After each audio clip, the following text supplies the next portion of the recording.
Mais avant ça, c'est notre duel et on va le consacrer à la réforme du calendrier scolaire, réforme qui a été votée hier par le Parlement de la Fédération Wallonie-Bruxelles et qui entrera en vigueur donc dès la rentrée prochaine, à la fin du mois d'août. On va en débattre avec deux députés qui siègent dans ce Parlement de la Fédération, Delphine Chabert, bruxelloise pour le Parti Socialiste, dans la majorité, et Mathilde Van Dorp, qui elle est députée wallonne pour les engagés, anciennement le CDH, dans l'opposition. Bonjour à toutes les deux.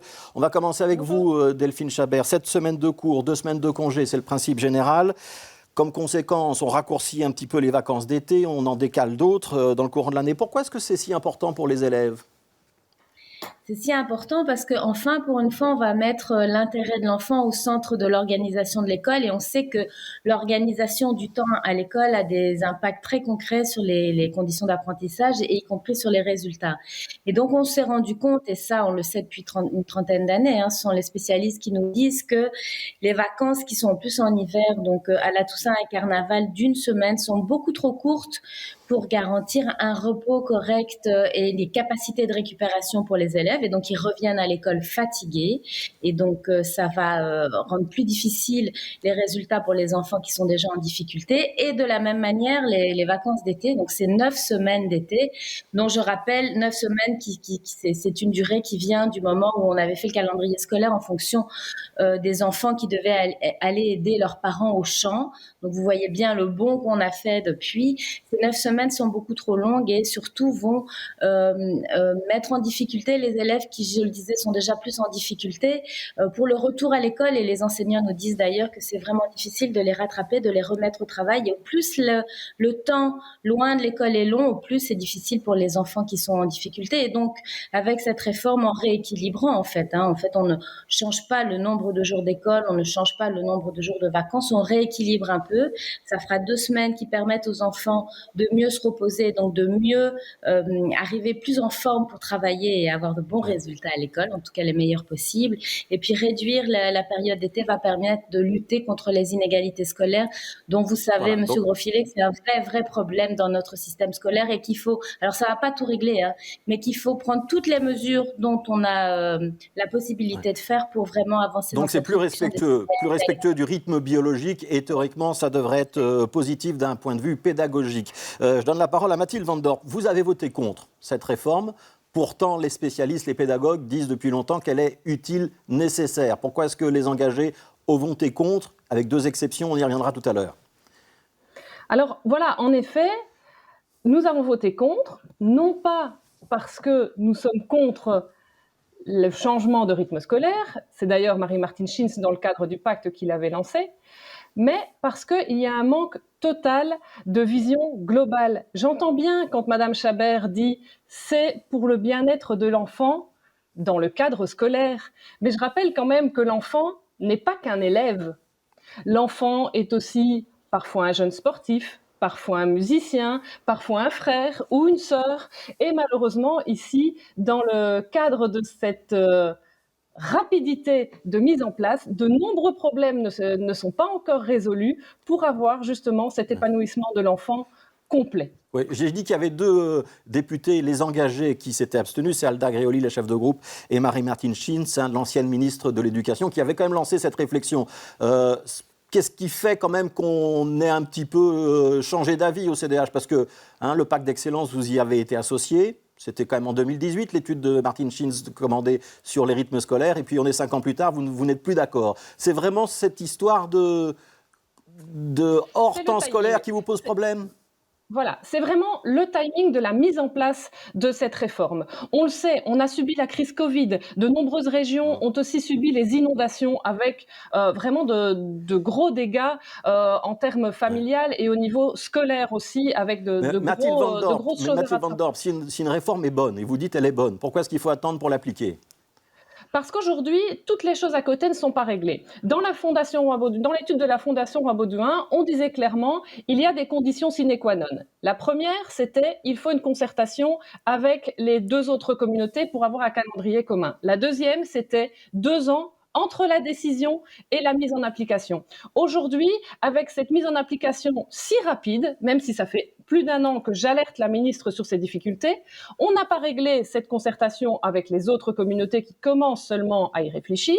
On n'a pas les solutions pour les camps pour les animateurs, pour les encadrants lors des stages. Alors, j'entends bien, la majorité a dégagé des financements, mais c'est bien de dégager des financements. Mais aujourd'hui, dans 5 mois, il faut mettre cette mise en œuvre de toute cette réforme, finalement, de l'accueil temps libre, et on est encore nulle part. Quand Alors, on interroge la ministre, Delphine Chabert, est-ce qu'on ne va pas trop vite? La ministre répond... Ouais. Est-ce que la majorité n'a pas voulu aller trop vite? Est-ce qu'on n'aurait pas pu attendre un an ou 2 pour que les choses soient claires et que tout le monde soit effectivement bien prêt pour appliquer cette réforme, y compris les mouvements de jeunesse, par exemple? Alors, on n'est pas nulle part, ça se travaille depuis des années. On le disait, ça a commencé en 2017, et puis il y a le rapport de la Fondation Roi-Baudouin, et le gouvernement y travaille depuis plus de 2 ans, de manière très concertée, c'est-à-dire avec les acteurs de l'école, bien entendu, avec les syndicats, les pouvoirs organisateurs, les fédérations de parents qui sont favorables à cette réforme, faut quand même le dire. Et puis, ça s'est fait aussi de manière concertée avec l'ensemble du gouvernement, et je dois dire que ça a été un dossier porté par la ministre de l'Éducation, bien entendu, c'est dans ses compétences, mais qui a été soutenu par l'ensemble du gouvernement. Ouais. Mais est-ce qu'on n'aurait pas pu la reporter d'un an? Est-ce que ça a changé quelque chose? Non. Alors, donc c'est très concerté. Les solutions sont là, que ce soit pour l'extrascolaire, que ce soit pour les mouvements de jeunesse, etc. La reporter d'un an, Monsieur Grosfilet, c'est prendre un risque énorme, c'est-à-dire prendre le risque qu'elle ne se fasse pas, tout simplement. Vous savez, en politique, parfois, il y a des moments, il y a des fenêtres d'opportunité. Cette réforme, on y travaille depuis 30 ans. Et depuis 30 ans, elle ne se fait pas parce qu'en effet, il y a cette difficulté du calendrier, de la coordination avec le calendrier flamand. Et donc, le débat vit en Flandre, mais on ne va pas dans le bien-être de 900 000 élèves en Fédération Wallonie-Bruxelles au moment où on a une ministre qui a la volonté politique et un gouvernement qui la soutient d'enfin prendre cette réforme qui va être bonne pour tous ces enfants. On ne va pas prendre le risque qu'elle ne se fasse pas puisqu'il reste plus que 2 ans de législature. Et puis surtout, on ne va pas attendre que les Flamands décident à notre place ce qui est bon pour les élèves. On sait que le débat vit en Flandre. Dirk Van Damme, qui est un chercheur flamand très influent, anime les débats au côté flamand. Donc, ils vont prendre le temps dont ils auront besoin. On sait très bien, Monsieur Grosfilet, soyons un peu honnêtes, que ça ne bougera pas sous cette législature du côté flamand. La NVA n'en veut pas. Et donc, on va amorcer le changement. Pendant ce temps, la Flandre mène les débats. Elle a besoin de temps, elle prendra. Et on espère vraiment que dans 2 ans, et on est mais Delphine Chabert, est-ce que c'est pas un petit peu dommage? On sait que c'est bon pour les enfants. Hein, mais Mathilde, Delphine Chabert, est-ce que c'est pas quand même un petit peu dommage pour les enfants bruxellois, les familles bruxelloises ou de la périphérie de Bruxelles, qui peuvent parfois avoir un enfant dans l'enseignement francophone et un autre dans l'enseignement néerlandophone? Ce sont les sacrifiés de la réforme ou pas? Non, alors c'est dommage, évidemment, qu'on souhaitait, et vraiment le travail a été fait, et les relations sont entretenues avec la communauté flamande et germanophone depuis le début. Donc c'est vraiment dommage, et on espère que ça va se résoudre le plus rapidement possible. Alors, il n'y a aucun sacrifié dans cette réforme, je pense qu'il faut quand même le dire. Je rappelle qu'il y aura 10 semaines de congés commune entre le calendrier francophone et le calendrier flamand. 10 semaines. Donc, je pense que pour la grande majorité des familles qui ont 4 semaines de congé, ce sera bien suffisant pour avoir des vacances avec leurs enfants. Et on est tout à fait conscient aussi des difficultés pour ces quelques familles, en effet, qui se retrouvent. Alors, Mathilde Van Dorp, j'aimerais avoir votre réponse. Et on est bien conscient de... Mathilde Van Dorp, attendez un instant, je vous pose une question. D'abord, combien il y a de familles concernées? Est-ce qu'on a un chiffre? Et seconde question, est-ce qu'effectivement, il n'y avait pas quand même un petit peu de lâcheté de dire qu'on devait attendre que la Flandre décide pour se caler avec eux, sachant que ça risquait de prendre encore quelques années? Alors, il n'y a pas que Bruxelles qui est concernée. Il y a également l'ensemble des communes sur les zones frontalières. Oui, vous êtes de Moucron, je le signale. Voilà.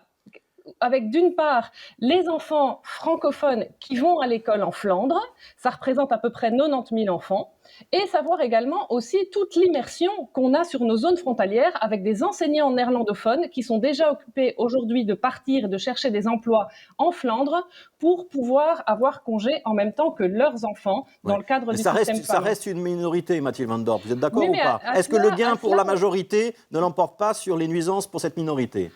Mais moi, je suis révoltée quand j'entends c'est dommage.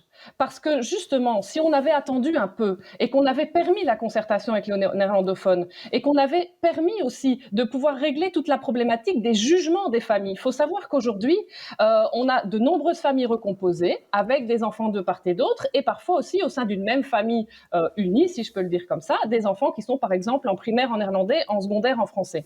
Certains parents vont devoir choisir avec lesquels ils passeront les congés des enfants. Ça ne veut pas dire partir en vacances, simplement passer des moments avec les enfants. Et donc aujourd'hui, en allant si vite, Les tribunaux vont être complètement débordés ici, ils ont 2 mois. Alors j'entends bien avocat.be avec la ministre, c'est vrai que la ministre a travaillé, et donc des propositions sont faites, mais on sait bien que tout ne sera pas réglé ici en 2 mois, puisque finalement ça doit déjà être acté pour la rentrée, avec des conflits intrafamiliaux qui vont être créés, alors que si on avait 1 an devant nous, on aurait le temps de discuter, de négocier, de mettre des services de médiation en place. Tout ça, c'est pas réglé. Pour les endroits de camp, on cherche des camps en général au minimum 1 an avant, parfois c'est 2 ans ou 3 ans. Ouais. J'ai reçu des coups de fil cette semaine de personnes qui me disent on a déjà passé 25 coups de fil pour des endroits de camp pour dans 2 ans, on n'a pas de solution parce qu'il faut trouver entre 400 et 600 endroits de camps supplémentaires avec cette semaine de vacances en moins début juillet. Et pour ça, théoriquement, le gouvernement, la fédération a annoncé qu'ils avaient débloqué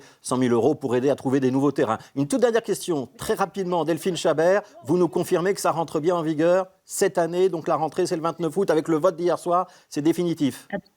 Absolument, je vous le confirme. Donc la prochaine rentrée sera le 29 août, quelques jours avant le début septembre. Oui, merci à Delphine Chabert et merci à Mathilde Van Dorp. Merci à toutes les deux d'avoir participé à ce débat.